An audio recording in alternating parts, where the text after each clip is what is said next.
Turkey में एक museum है, उस म्यूज़ियम का नाम है हाया सोफिया। अब इस म्यूज़ियम को मॉस्क में परिवर्तित करने का फैसला लिया है। किसने? टर्की के राष्ट्रपति ने। इसी के संबंध में हम इस एडिटोरियल में चर्चा करने वाले हैं, म्यूज़ियम टू मॉस्क, कि भाई एक म्यूज़ियम है, उस म्यूज़ियम को मस्जिद में बदला जा रहा है। Turkey is reopening old religious wound by changing the status of हाया सोफिया, कि टर्की जो है वो क्या कर रहा है, दोबारा से खोल रहा है। किस चीज़ को दोबारा से खोल रहा है? पुराने धार्मिक जख्मों को टर्की दोबारा से खोल रहा है by changing the status of हाया सोफिया, कि हाया सोफिया का जो स्टेटस है, हाया सोफिया के दर्जे को परिवर्तित करके, मॉस्क में तब्दील करके टर्की जो है पुराने धार्मिक जख्मों को दोबारा से कुरेद रहा है, पुराने धार्मिक जख्मों को जो है खोल रहा है। अब ये एडिटोरियल पढ़ेंगे ना तो पूरी कहानी समझ में आएगी हमें कि भाई ये जो हाया सोफिया है, ये म्यूज़ियम है। सबसे पहले यहाँ पे क्या था, एक चर्च हुआ करता था, फिर इसके बाद में चर्च को बदल के जो है मस्जिद बना दी गई, फिर बाद में मस्जिद को बदल के इसको जो है म्यूज़ियम बना दिया गया, कि भाई चर्च था, उसके बाद में मस्जिद बनी और उसके बाद में म्यूज़ियम बना, और उसके बाद में ये म्यूज़ियम बना हुआ था, सब कुछ शांति से चल रहा था। अब म्यूज़ियम को दोबारा से जो है मस्जिद में तब्दील किया जा रहा है। तो एडिटोरियल कहना चाह रहा है कि दोबारा से, एक तरीके से आप कह सकते हो कि क्रिश्चियन और मुस्लिम जो लोग हैं उनमें दोबारा से जो है लड़ाई की शुरुआत हो सकती है। आगे पढ़ते हैं पूरी कहानी तो समझ में आएगा। टर्किश प्रेसिडेंट रजब तैयब एर्डोगान डिसीजन, ये टर्की के राष्ट्रपति हैं जिनका कि बहुत ही टेढ़ा मेढ़ा नाम है, रजब तैयब एर्डोगान डिसीजन। क्या डिसीजन लिया है उन्होंने? टू टर्न, परिवर्तित करने का, हाया सोफिया, कि ये जो हाया सोफिया है इसको दोबारा से परिवर्तित करने का, बैक इनटू, किस चीज़ में परिवर्तित करने का? इनटू अ वर्किंग मॉस्क, एक मस्जिद में परिवर्तित करने का है ना। ये वर्किंग मॉस्क का मतलब है कि भाई ऐसी मॉस्क जो कि मतलब एकदम फंक्शन कर रही हो, जहाँ लोग आ रहे हो जा रहे हो, है ना, वर्किंग मॉस्क। तो ये जो डिसीजन है उनका, इस डिसीजन के लिए आया है यहाँ पे इज़, ये जो उनका डिसीजन है is a major setback, setback का मतलब एक ज़बरदस्त धक्का है ये, a major setback to the countries secular value. Secular value का क्या मतलब है? धर्मनिरपेक्षता से संबंधित जो आपके मूल्य हैं ना, उन मूल्यों को बड़ा गहरा आघात है, बहुत ही बड़ा झटका है, बहुत ही बड़ा सेटबैक है। To the countries secular values that are already under attack. अब देखो तुर्की की हालत क्या है वर्तमान समय में। तुर्की के जो एक तरीके से धर्मनिरपेक्ष मूल्य हैं उन पर पहले से ही हमला किया जा रहा है। That are already under attack from Islamists, कि भाई आप कह सकते हो कि इस्लाम से जुड़े हुए जो अतिवादी लोग हैं उनके द्वारा पहले ही तुर्की का जो धर्मनिरपेक्षता का ढांचा है उस पर पहले से ही हमला किया जा रहा है। तो वर्तमान में तुर्की के द्वारा ये जो डिसीजन लिया जा रहा है ना कि भाई आप क्या कर रहे हो, हाया सोफिया म्यूज़ियम को एक मस्जिद में तब्दील कर रहे हो, तो इसके माध्यम से क्या है, एक ज़बरदस्त आघात पहुंचेगा। किसको? देश के धर्मनिरपेक्षता के ढांचे को, देश के धर्मनिरपेक्षता के मूल्यों को, और ये मूल्य पहले से ही जो है इस्लामिस्ट के द्वारा जो है अटैक किए जा रहे हैं। The 6th century Byzantine monument, the 6th century Byzantine monument, monument का मतलब होता है स्मारक। अब ये देखो, ये जो हाया सोफिया जो है इसका निर्माण किया गया था 6वीं शताब्दी में। Byzantine monument had been at the centre of the conflict. तो यह जो एक तरीके से ये जो स्मारक था है ना, ये जो बेजेंटाइन मोनूमेंट था, हैड बीन, ये रहा था eight the centre of conflict. Conflict का मतलब है लड़ाई झगड़ा, eight the centre of the conflict between Ottoman Muslims and eastern Orthodox Christian. Orthodox का मतलब होता है पारंपरिक। तो आप ये कह सकते हो कि ये जो ईस्टर्न ऑर्थोडॉक्स क्रिश्चियन है, इसके अलावा ये जो ऑटोमन मुस्लिम्स हैं, इन दोनों के बीच में काफ़ी लंबे समय तक लड़ाई की जड़ रहा था। क्या? यह बेजेंटाइन मोनूमेंट, जिसको कि हम हाया सोफिया कहते हैं ना, फॉर सेंचुरीज, मतलब कई शताब्दियों तक। इसके बाद में क्या हुआ? Built as a cathedral by Byzantine emperor Justinian one. अब देखो ये जो हाया सोफिया है इसका निर्माण जो है एक चर्च के रूप में किया गया था। बिल्ट एज ए कैथेड्रल, एक चर्च के रूप में निर्मित किया गया था। किसके द्वारा? Byzantine emperor Justinian one.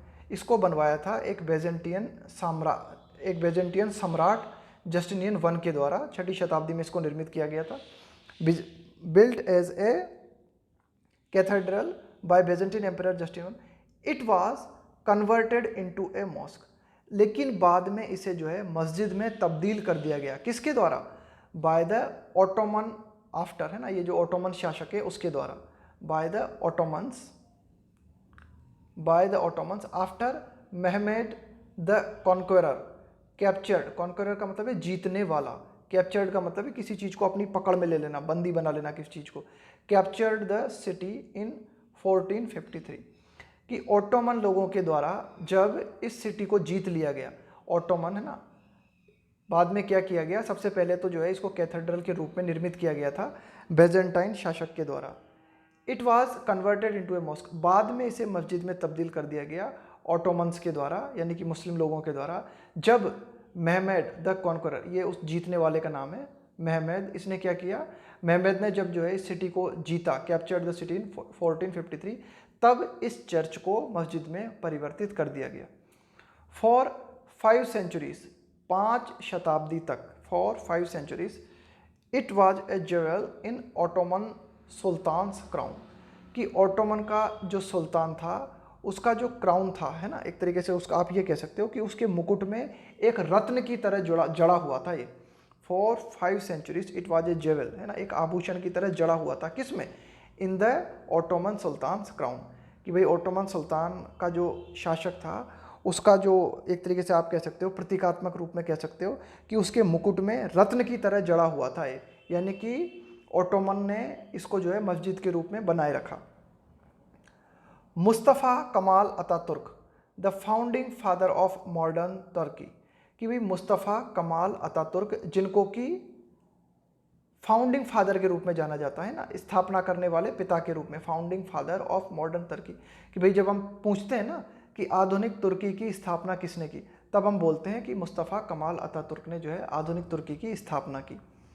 तो इन्होंने क्या किया, मुस्तफ़ा कमाल अतातुर्क ने? Closed down the mosque in 1930, इन्होंने क्या किया, इस मस्जिद को 1930 में जो है बंद कर दिया। Closed down the mosque in 1930 as part of is secularization drive. अभी जो लिखा हुआ है ना सेकुलराइजेशन ड्राइव, इसका मतलब है कि मुस्तफ़ा कमाल अतातुर्क की नीति थी, क्या नीति थी? धर्मनिरपेक्षता की नीति।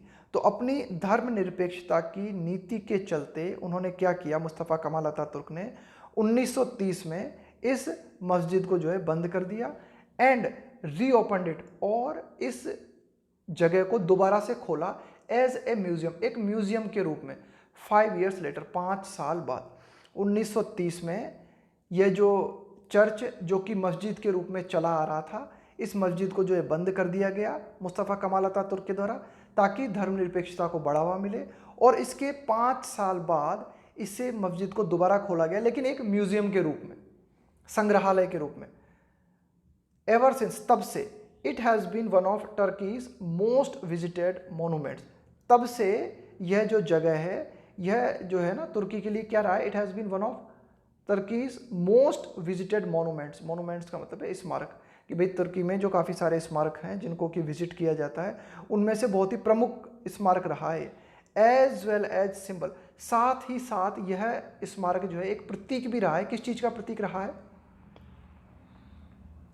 सिंबल ऑफ क्रिश्चियन मुस्लिम को एग्जिस्टेंस। यह म्यूजियम जो है दर्शाता है, क्या दर्शाता है? कि भाई कभी जो है क्रिश्चियन और मुस्लिम दोनों लोग यहाँ पर साथ रहे। को एग्जिस्टेंस का मतलब है साथ में होना। तो एक तरीके से ये म्यूजियम जो है ना एक प्रतीक के रूप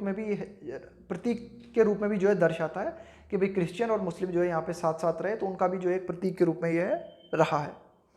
इन रिसेंट ईयर, अभी हाल ही के वर्षों में हमने क्या देखा कि the demand for converting the museum into a mosque gained traction. अभी जो शब्द लिखा हुआ है ना गेंड ट्रैक्शन, गेंड का मतलब है पकड़ना, प्राप्त करना, गेंड ट्रैक्शन का मतलब है जोर पकड़ना, है ना, कि इस मांग ने जोर पकड़ा। अभी हाल ही के वर्षों में हमने देखा कि the demand for converting the museum, कि भाई एक डिमांड देखी गई, क्या डिमांड देखी गई तुर्की में, कि भाई ये जो म्यूजियम है इसको वापस तब्दील किया जाए, किस में? मस्जिद में, है ना। इस बात ने जोर पकड़ा, गेंड ट्रैक्शन विद सपोर्ट, और इस मांग को सपोर्ट मिला, सहयोग मिला, किसका? From Mr Erdogan and his party, कि भाई ये जो मांग अभी हाल ही के वर्षों में हमें देखने को मिली कि इस म्यूजियम को क्या किया जाए, मॉस्क में तब्दील किया जाए, तो ये जो मांग थी ना इसको सपोर्ट किया गया, किसके द्वारा? मिस्टर अर्डवान और उनकी पार्टी के द्वारा।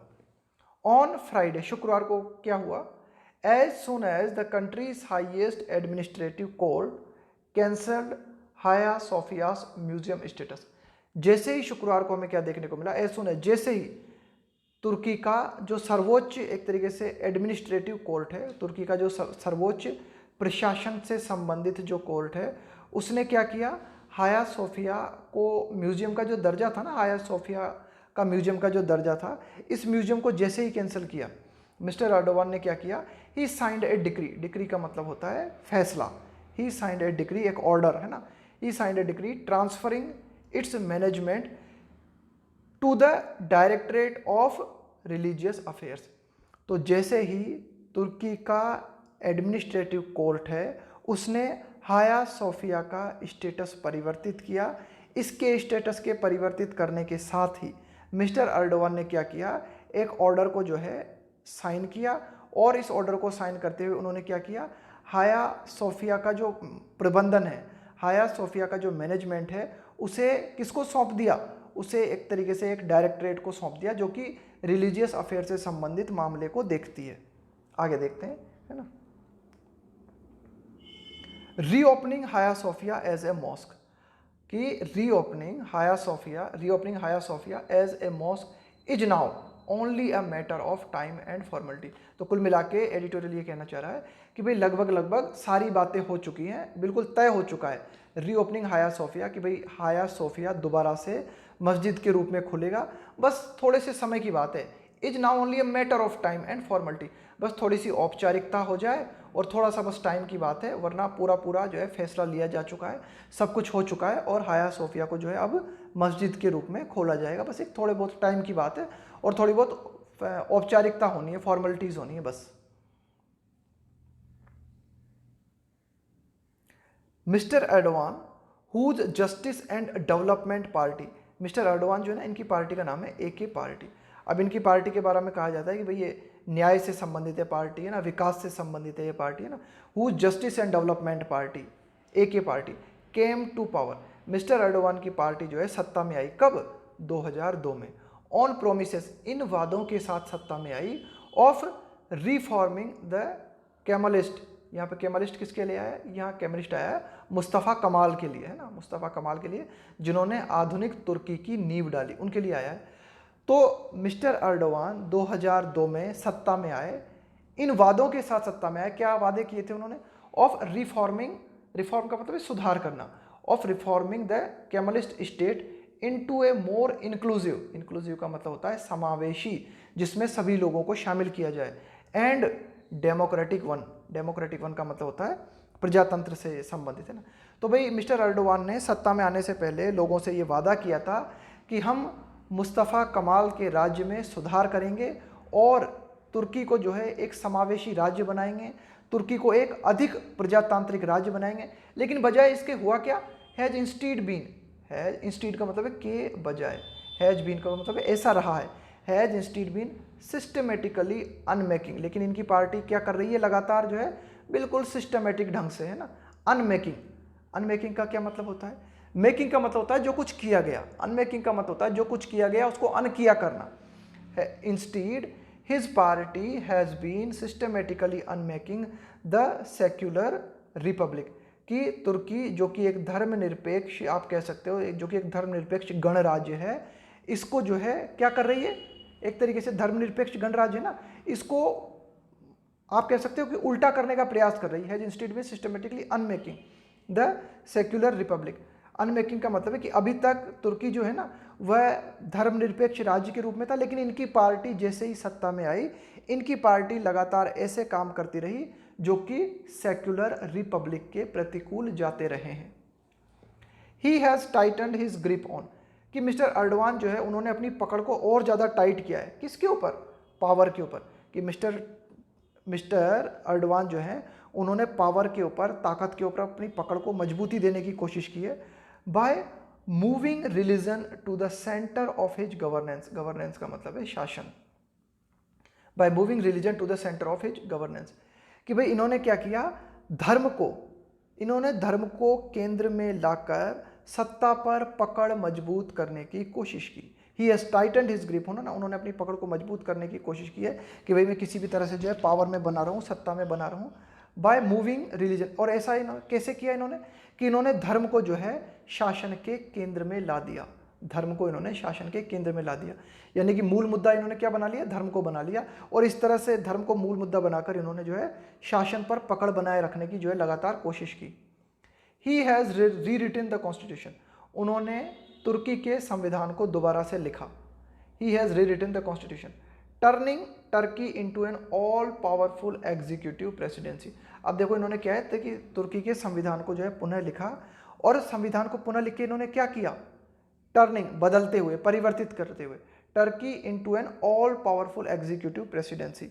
प्रेसिडेंसी का मतलब है कि भाई इन्होंने क्या किया कि कोशिश की संविधान में परिवर्तित करने की कि तुर्की में एक तरीके से राष्ट्रपति जो है ना वो बहुत ही पावरफुल बन जाए। ऑल पावरफुल का मतलब है सर्वे सर्वा, एग्जीक्यूटिव का मतलब है जो फैसले, जो कार्यकारी जिसके द्वारा फैसले लिए जाते हैं ना उसको बोलते हैं एग्जीक्यूटिव का। एग्जीक्यूटिव बोलते हैं ना कार्यपालिका को, कि भाई जो कार्य महत्वपूर्ण जो कार्य जिसके द्वारा किए जाते हैं। तो इन्होंने क्या किया, संविधान, मिस्टर अर्डोगान ने संविधान में परिवर्तित करने के बाद में राष्ट्रपति का जो पद है उसको सर्वे सर्वा, उसे ऑल पावरफुल बनाने की जो है कोशिश की या बना लिया। एंड लॉन्च्ड ए वार, इसके साथ ही साथ मिस्टर अर्डोगान ने एक युद्ध की शुरुआत की। किन लोगों के खिलाफ, पत्रकारों के खिलाफ और आलोचकों के खिलाफ, कि तुर्की में जिन लोगों ने भी मिस्टर अर्डोगान के खिलाफ आलोचना की उन लोगों के खिलाफ इन्होंने जो है एक युद्ध छेड़ दिया, यानी कि उन लोगों के खिलाफ या उन पत्रकारों के खिलाफ जिन पत्रकारों ने मिस्टर अर्डोगान की आलोचना करने की कोशिश की, उन लोगों के खिलाफ जो इन्होंने कार्रवाई की। His foreign policy bets on Syria and Libya had backfired with jihadists making gains in both countries. देखो एडिटोरियल क्या कहना चाह रहा है कि इन्होंने जो फॉरेन पॉलिसी अपनाई थी उस फॉरेन पॉलिसी में इन्होंने दाव लगाया था, है ना, बैट, किस पर, सीरिया पर और लीबिया पर। यानी कि सीरिया और लीबिया को लेकर जो विदेश नीति मिस्टर अर्डोगान ने अपनाई थी वह विदेश नीति उल्टी पड़ गई, है ना। हेड बैकफायर्ड, बैकफायर्ड का मतलब है उल्टा पड़ जाना, कि भाई जो काम आप कर रहे थे ना उसका उल्टा परिणाम आ जाए तो उसको बोलते हैं बैकफायर्ड विथ जिहादिस्ट। क्या हुआ कि सीरिया और लीबिया के प्रति जो नीति इन्होंने अपनाई थी ना उसके उल्टे परिणाम हुए, और उसके उल्टे परिणाम क्या हुए कि जो जिहादी थे उन जिहादियों ने जो है अपनी पकड़ मजबूत बनाना कर दी चालू। कहाँ पर, इन बोथ कंट्रीज, दोनों देशों में, सीरिया और लीबिया, इन दोनों देशों में जिहादी जो थे उन्होंने अपनी पकड़ मजबूत करनी आरंभ कर दी, है ना। After the failed coup of 2016, after the failed coup of 2000, देखो ये जो कू है ना इसका मतलब होता है सैन्य तख्ता पलट। कू को बोलते हैं सैन्य तख्ता पलट। कि देखो क्या होता है कि जब किसी भी देश की सेना होती है, उस देश की सेना किसी देश की सरकार को परिवर्तित करने की कोशिश करती है ना रातों रात, तो उसको बोलते हैं तख्ता पलट करने की कोशिश, उसको बोलते हैं कू, COUP, कू, है ना। After the failed coup of 2016, तो 2016 में तख्ता पलट करने की कोशिश हुई, नाकामयाब, है ना। तख्ता पलट करने की कोशिश तो हुई लेकिन ये जो कोशिश थी ये सफल नहीं हो सकी। इसके बाद जो है उन्होंने क्या किया, he started a purge to get rid of rivals. देखो तुर्की में 2016 में हमें क्या देखने को मिला कि तुर्की की जो एक तरीके से सेना है ना, उस सेना ने क्या किया, सरकार को जो है हटाने की कोशिश की और सरकार को अपने कब्जे में लेने की कोशिश की, है ना। जब मिलिट्री देश की सरकार को हटा के अपने हाथ में कंट्रोल ले लेती है रातों रात, उसको बोलते हैं कू। तो 2016 में तुर्की में एक ऐसा प्रयास हुआ लेकिन ये प्रयास जो है असफल रहा। इसके बाद में मिस्टर अर्डोगान ने क्या किया, he started a purge. Purge का मतलब होता है सफाई करना, है ना, एक तरीके से सफाया करना। He started a purge to get rid of का मतलब होता है छुटकारा पाना। राइवल्स का मतलब है विरोधी, फ्रॉम द गवर्नमेंट। यानी कि इसके बाद में मिस्टर अर्डोगान ने क्या किया कि उनकी सरकार में जो भी उनके विरोधी थे उनको, उनसे छुटकारा पाने के लिए, उनका सफाया करने के लिए जो है इन्होंने अभियान चलाया, है ना, started a purge. Now with the decision, अब जबकि इन्होंने, मिस्टर अर्डोगान ने एक डिसीजन लिया है, क्या डिसीजन लिया है, Hagia Sophia. Now with the decision on Hagia Sophia, अब हाया सोफिया को लेकर जो डिसीजन मिस्टर अर्डोगान ने लिया है, his brand of Islamism is taking a giant leap. Giant का मतलब है विशाल, लीप का मतलब है छलांग, फॉरवर्ड का मतलब है आगे बढ़ने के लिए, है ना। कि भाई ये जो इनका, आप कह सकते हो कि इस्लाम को जो है ना एक तरीके से इन्होंने ब्रांड बना दिया है। मिस्टर अर्डोगान ने जो है एक तरीके से इस्लाम को क्या एक तरीके से ब्रांड बना दिया है। तो ये जो इस्लामिज्म है, is taking a giant leap forward, तो यह जो एक इस्लामिज्म है ना, अब इस्लामिज्म की एक बड़ी छलांग आप कह सकते हो किसको, हाया सोफिया को मस्जिद में तब्दील किए जाने को आप ये कह सकते हो कि मिस्टर अर्डोवान का जो ब्रांड है, मिस्टर अर्डोवान जो कि इस्लाम का जो है सपोर्ट करते हैं ना, तो वो एक तरीके से क्या करने चाह रहे हैं, इस्लामिज्म को और आगे ले जाना चाह रहे हैं हाया सोफिया को मस्जिद में तब्दील करके। द सिंबोलिज्म, सिंबोलिज्म का मतलब होता है प्रतीकवाद, is hardly lost on anyone. Hardly का मतलब है मुश्किल से। अब देखो ये जो घटना घट रही है ना तुर्की में वर्तमान में, तो प्रतीकवाद जो है हर जगह आप देख सकते हो। The symbolism is hardly lost on anyone, कि प्रतीकवाद कहीं खो नहीं गया है, हर जगह एक प्रतीकवाद जो है आप देख सकते हो। अब देखो क्या क्या प्रतीकवाद आप देख सकते हो। फॉर टर्किश इस्लामिस्ट, कि तुर्की से जुड़े हुए जो इस्लामिस्ट हैं उनके लिए अगर हम बात करें, Hagia Sophia has always been associated with the glory of the Ottoman imperial era. Imperial era का मतलब है, इरा का मतलब है युग, इम्पेरियल का मतलब है साम्राज्यवाद, कि भाई हाया सोफिया जो है तुर्की के जो मुस्लिम हैं उनके लिए हमेशा से ही एक जुड़ा रहा है। किस चीज़ से जुड़ा रहा है, ग्लोरी, ग्लोरी का मतलब है गरिमा, है ना, glory of the Ottoman imperial era. यानी कि हाया सोफिया को देख के जो टर्किश इस्लामिस्ट हैं वे ओटोमन साम्राज्य के युग की गरिमा को याद करते हैं ना, इस प्रतीक के रूप में देखते हैं हाया सोफिया को। आगे देखते हैं, he is appealing to those sentiments. तो मिस्टर अर्डवान जो है ना उन्हीं भावनाओं को अपील करने की कोशिश कर रहे हैं, उन्हीं भावनाओं को आकृष्ट करने की, उन्हीं भावनाओं को लुभाने की कोशिश कर रहे हैं कि भाई मिस्टर अर्डवान को पता है, मिस्टर अर्डवान क्या है, एक आप तरह कह सकते हो कि ये जो इस्लामिस्ट है ना उसको जो है एक तरीके से ज़्यादा सपोर्ट करते हैं। अब मिस्टर अर्डवान को मालूम है कि हाया सोफिया को ज़्यादातर मुस्लिम लोगों के द्वारा ओटोमन साम्राज्य के प्रतीक के रूप में देखा जाता है, तो इन्हीं भावनाओं का लाभ उठाने की कोशिश कर रहे हैं Mister अर्डोवान।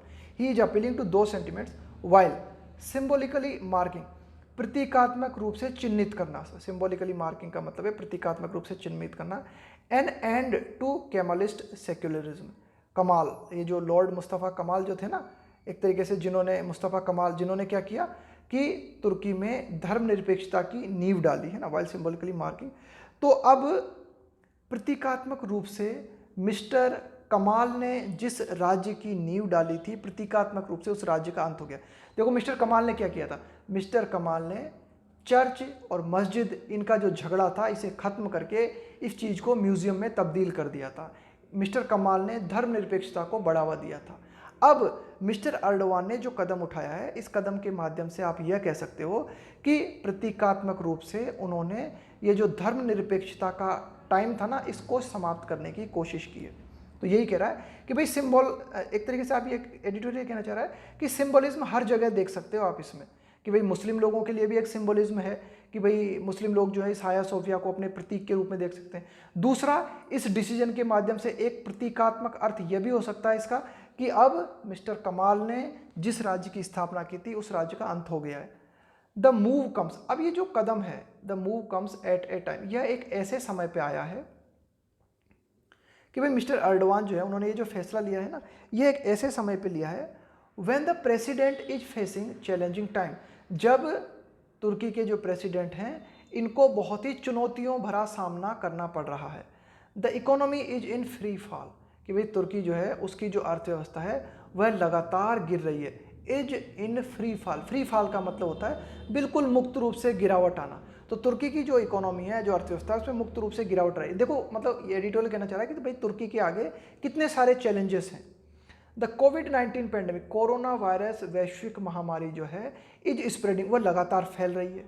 His popularity is sliding, कि मिस्टर अर्डवान की जो पॉपुलरिटी है वह लगातार उसमें गिरावट देखने को मिल रही है। Specially after the AK party lost local elections in Istanbul and Ankara last year, पिछले साल इस्तांबुल और अंकारा में क्षेत्रीय चुनाव हुए थे और उन क्षेत्रीय चुनावों में AK पार्टी जो कि मिस्टर अर्डवान की पार्टी है उसे जो है हार का सामना करना पड़ा था।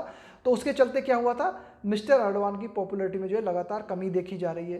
कोरोना वायरस लगातार फैल रहा है, अर्थव्यवस्था लगातार जो है गिरती जा रही है। तो मतलब आप ये कह सकते हो कि तुर्की जो है ना कई सारी समस्याओं से घिरा हुआ है। Whether the Hagia Sophia decision would help him politically और नॉट, कि हाया सोफिया को लेकर जो डिसीजन मिस्टर अर्डोवान ने लिया है वह डिसीजन मिस्टर अर्डोवान की राजनीतिक रूप से मदद करेगा या नहीं करेगा ये तो नहीं पता, लेकिन इट कुड फर्दर, लेकिन ऐसा हो सकता है, ये कुड आया यहाँ पर फ्यूचर पॉसिबिलिटी को दिखाने के लिए, लेकिन इट कुड फर्दर, फर्दर का हम प्रयोग करते हैं, कुछ और जोड़ना हो, हमें कुछ बात और ऐड करनी हो, उसके लिए हम फर्दर का प्रयोग करते हैं। तो ये तो पता नहीं कि हाया सोफिया को लेकर जो डिसीजन मिस्टर अर्डोवान ने लिया है उसका राजनीतिक रूप से क्या परिणाम होगा, राजनीतिक रूप से मिस्टर अर्डोवान को मदद मिलेगी या नहीं मिलेगी इस डिसीजन के माध्यम से।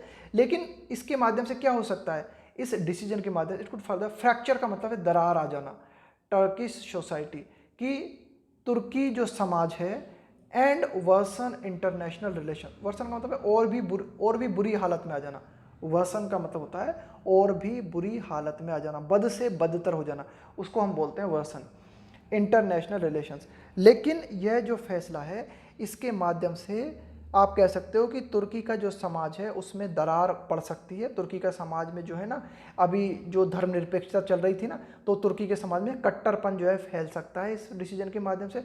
इसके साथ ही साथ अंतर्राष्ट्रीय जो संबंध है वे भी और खराब स्थिति में आ सकते हैं। Mister Erdogan is opening the wounds of the past. Mister Erdogan यह फैसला लेकर पुराने जख्मों को फिर से खोल रहे हैं। मिस्टर अर्डोवान इज ओपनिंग, भाई पुराने जख्म क्या है कि ठीक है पहले क्रिश्चियन थे इस जगह पर, इसके बाद में मस्जिद बना दी गई, और इसके बाद में आप कह सकते हो कि जो है ऑटोमन तुर्क लोगों का या मुस्लिम लोगों का जो है कंट्रोल हो गया इस जगह पर, और बाद में इसे क्या किया गया, म्यूजियम में तब्दील कर दिया गया और फिर से जो है धर्मनिरपेक्षता स्थापित करने की कोशिश की। लेकिन यह इस म्यूजियम को दोबारा से जो है मॉस्क में तब्दील करके क्या करने की कोशिश कर रहे हैं, पुराने धार्मिक जख्मों को फिर से खोल रहे हैं, पुराने धार्मिक जख्मों को फिर से कुरेद रहे हैं। Mister Erdogan is opening the wounds, wounds का मतलब है जख्म है ना, of the past which could have lasting consequences है ना। तो इसके माध्यम से क्या हो सकता है, विच कुड हैव लास्टिंग, लास्टिंग का मतलब है लंबे समय तक चलने वाले, कॉन्सिक्वेंस का मतलब है प्रतिकूल परिणाम। तो मिस्टर अर्डोवान ये जो फैसला ले रहे हैं इसके माध्यम से काफ़ी लंबे समय तक चलने वाले प्रतिकूल परिणाम हो सकते हैं। आगे देखते हैं। श्योरली, निश्चित रूप से 2020 इज नॉट 1453। एडिटोरियल ये कहना चाह रहा है कि भाई ठीक है आज हम आधुनिक युग में रह रहे हैं, ये 2020 चल रहा है, ये कोई आप मध्य युग की बात नहीं कर रहे हम कि ये कोई 1453 नहीं है, आज जो है नए युग में रह रहे हैं।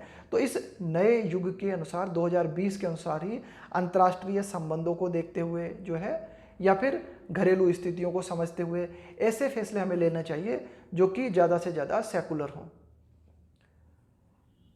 अब देखते हैं, देखो हमने पिछली बार जो एडिटोरियल किया था ना उसमें हमने क्या मे का प्रयोग देखा था, उसी दौरान मैंने आपको बताया था कि भाई मे और माइट दोनों लगभग समान है, इनका प्रयोग है ना, मे और माइट दोनों का प्रयोग हम किसके लिए करते हैं, पॉसिबिलिटी को दिखाने के लिए ना, संभावना को दिखाने के लिए।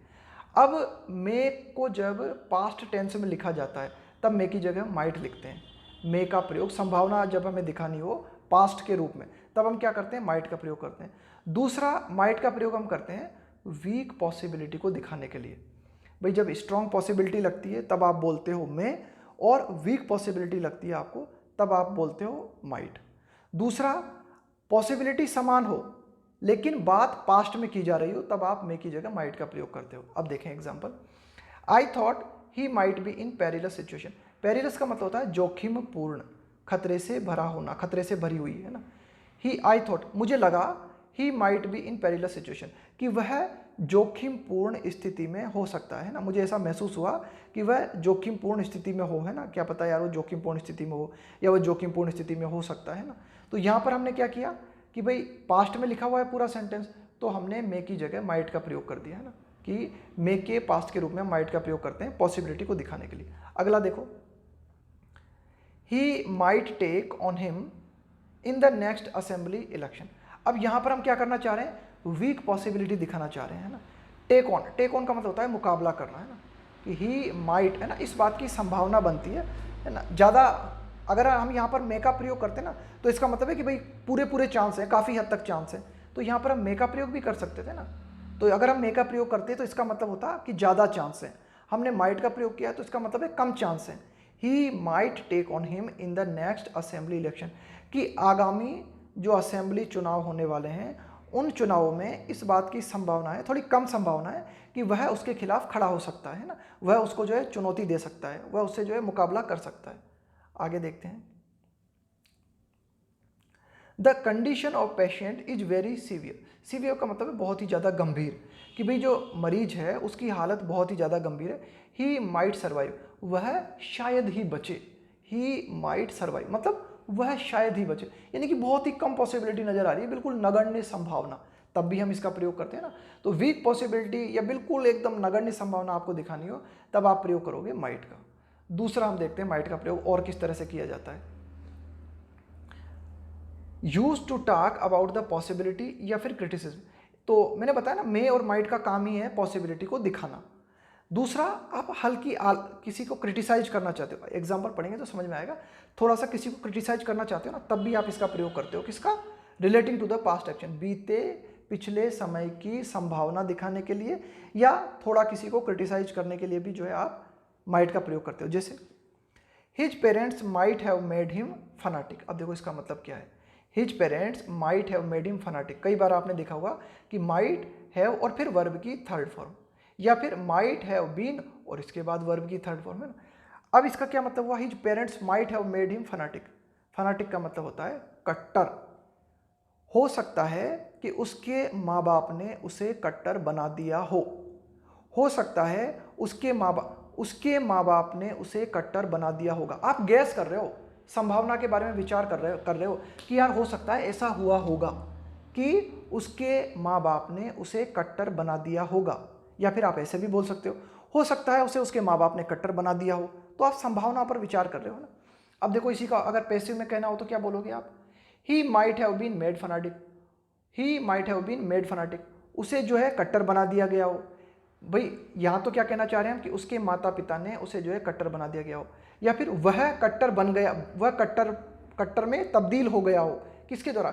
ही might have been made fanatic by his parents, कि भाई हो सकता है कि उसके माँ बाप के द्वारा, है ना। तो ये पैसिव सेंस है, ये एक्टिव सेंस है।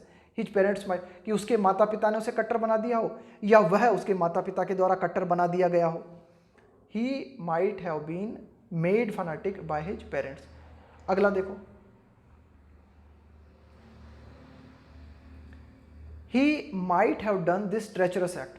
ट्रेचरस का मतलब होता है धोखाधड़ी पूर्ण, धोखेबाजी से भरा हुआ।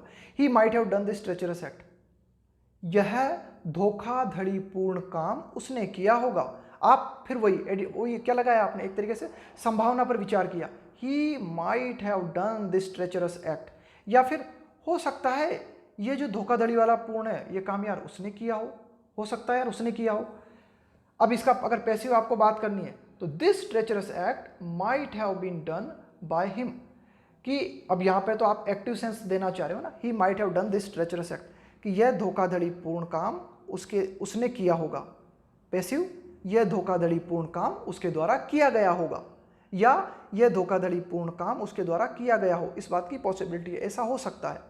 तो इस तरह से ना पॉसिबिलिटी दिखानी हो आपको, या आपको थोड़ा सा गैस करना हो कि भाई ऐसा हुआ होगा या ऐसा रहा हो, है ना, तब आप जो है इसका प्रयोग करते हो माइट हैव और माइट हैव बीन का। अगला देखो, there might have been something ambiguous. Ambiguous का मतलब होता है अस्पष्ट। That she couldn't reveal explicitly. Reveal का मतलब होता है किसी चीज को बताना, प्रकाश में लाना किसी चीज को, है ना, खुलासा करना। एक्सप्लिसिटली का मतलब होता है स्पष्ट रूप से। अब देखो इसका क्या मतलब हुआ। There might have been something ambiguous, कुछ अस्पष्ट रहा होगा जिसे कि वह बिल्कुल स्पष्ट तरीके से नहीं बता सकी। कुछ अस्पष्ट रहा होगा जिसे कि वह बिल्कुल स्पष्ट तरीके से नहीं बता सकी, है ना। There might have been something ambiguous, कि यार कुछ ऐसा जो है अस्पष्ट रहा होगा, या हो सकता है कुछ ऐसी बात अस्पष्ट रही हो जिससे कि वह नहीं बता सकी। That she couldn't reveal explicitly, जिसे कि वह बिल्कुल एकदम स्पष्ट तरीके से नहीं बता सकी। तो यहाँ भी हमने क्या किया? पॉसिबिलिटी पर विचार किया। अब देखो ये दो अर्थ और देखो आप। दूसरा है ना, एक तो ये हुआ कि ऐसा रहा होगा, ऐसा हुआ होगा, हो सकता है ऐसा हुआ हो। एक और अर्थ देता है माइट, वो देखते हैं कौन सा अर्थ देता है। You might have had more time with your mother. अब देखो इसका याद है क्या मतलब है? कि तुम अपनी माँ के साथ और ज्यादा वक्त बिता सकते थे बिफोर दिस पेंडेमिक, पेंडेमिक का मतलब है वैश्विक महामारी, और ब्रोकआउट का मतलब है किसी चीज़ का तेजी से फैलना, जैसे कोई बीमारी है ना, उस प्रकोप आप कह सकते हो इस ना, ब्रोकआउट का मतलब है प्रकोप, कि कि तुम इस कोरोना वायरस के प्रकोप के फैलने से पहले अपनी माँ के साथ ज़्यादा वक्त बिता सकते थे, लेकिन तुमने नहीं बिताया। तो हम क्या करना चाह रहे हैं यहाँ पे, उस व्यक्ति को क्रिटिसाइज करना चाह रहे हैं, उस व्यक्ति को थोड़ा सा क्रिटिसाइज करना चाह रहे हैं कि यार तुम ऐसा कर सकते थे लेकिन तुमने ऐसा किया नहीं, है ना। तब इस सेंस में भी हम इसका प्रयोग कर सकते हैं ना। अगला देखो, you might have consulted me before taking this capricious decision.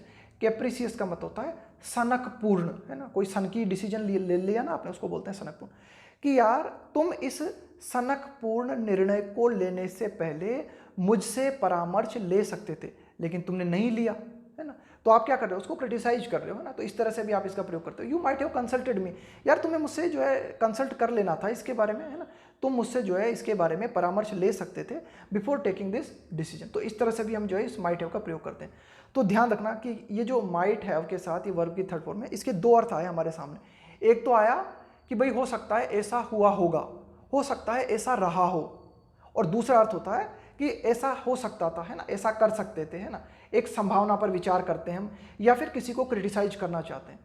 अब यहाँ पर एक बात आती है कि ये जो है ना, कुड हैव के साथ भी वर्ब की थर्ड फॉर्म का प्रयोग करते हैं, लेकिन उसका प्रयोग हम करते हैं कैपेबिलिटी दिखाने के लिए, और माइट हैव के साथ वर्ब की थर्ड फॉर्म का हम प्रयोग करते हैं चांस दिखाने के लिए, है ना, प्रोबेबिलिटी दिखाने के लिए, संभावना पर विचार करने के लिए।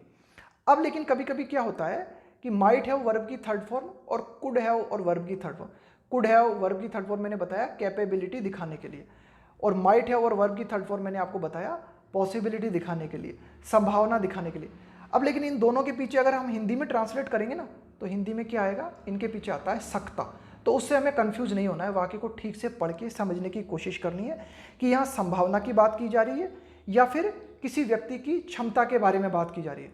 लेकिन कभी कभी क्या है, कुछ ऐसे सेंटेंस होते हैं जिनमें दोनों का कॉम्बिनेशन आपको देखने को मिलेगा। फॉर एग्जाम्पल मैं बताता हूँ, और वहां पे आप क्या कर सकते हो, माइट का प्रयोग भी कर सकते हो, कुड का प्रयोग भी कर सकते हो। जैसे मेरा भाई डॉक्टर बन सकता था, अगर मेरा भाई अच्छी तरह पढ़ता तो वह डॉक्टर बन सकता था।